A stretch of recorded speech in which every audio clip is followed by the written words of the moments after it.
Le Seigneur des Anneaux est officiellement de retour au cinéma en attendant un prochain film live-action centré sur Gollum et réalisé par Andy Serkis. Eh bien c'est l'animé japonais Le Seigneur des Anneaux, la guerre des Rohirrim qui se dévoile. Il sortira cette année, on va y revenir, mais vous savez quoi? Ne perdons pas plus de temps. Découvrons le trailer du nouveau film Le Seigneur des Anneaux qui sortira donc en 2024. Le Seigneur des Anneaux, la guerre des Rohirrim. Un film donc d'animation japonaise. Mais histoire d'introduire tout ça, on a des extraits des grands classiques du Seigneur des Anneaux en live action. Et rien que réentendre cette musique dans un nouveau trailer d'un nouveau projet, petit frisson. On est donc sur un préquel 200 ans plus tôt environ.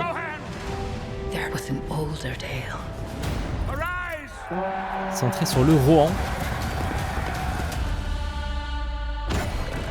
We come with an offer to strengthen Rohan.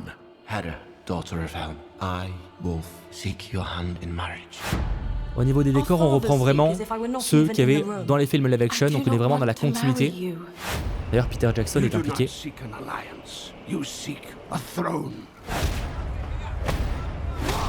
Ça, c'est un extrait qu'on avait pu découvrir au Festival d'Annecy, festival d'animation.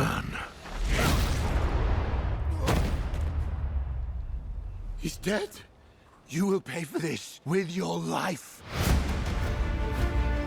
The boy I knew would never wish for war. The boy you knew is gone. Fire! There's so many of them. I pledged to fight for my king. L'aspect épique a l'air vraiment pas mal, bien plus convaincant que ce que j'avais pu voir lors du festival. People need hope, Hera. Something to believe in. My pride. My joy. You could rule the world. You think I am afraid of you?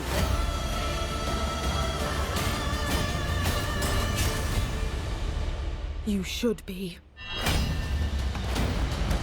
C'est que ça a l'air pas mal. J'attends évidemment vos retours en commentaire sur ces premières images de l'animé japonais Le Seigneur des Anneaux, la guerre des Rohirrim. Ça en fait des anneaux, sorti donc le 11 décembre 2024 au cinéma. Alors, que dire de ces premières images? Alors moi, comme je vous l'avais dit, j'ai déjà eu l'occasion d'en voir une petite partie, vraiment une mini-partie, quelques extraits, pas une partie du film, mais quelques extraits du film à l'occasion du festival d'Annecy en juin dernier, mais également l'année précédente, puisqu'en fait, ça fait 2 ans où ils sont présents et où ils montrent quelques images. Et je vous avoue qu'il y avait, c'était quoi, il y a 2 ans ou 3 ans même, je ne me souviens plus, j'avais pas été spécialement très convaincu par les premières choses qui avaient été montrées. Alors évidemment, c'est à longtemps, le projet a été reporté ensuite, et on imagine que c'est en partie lié aussi à ça, que peut-être qu'il y a eu pas mal de petits changements et que c'était pas spécialement ce qu'ils voulaient proposer au final.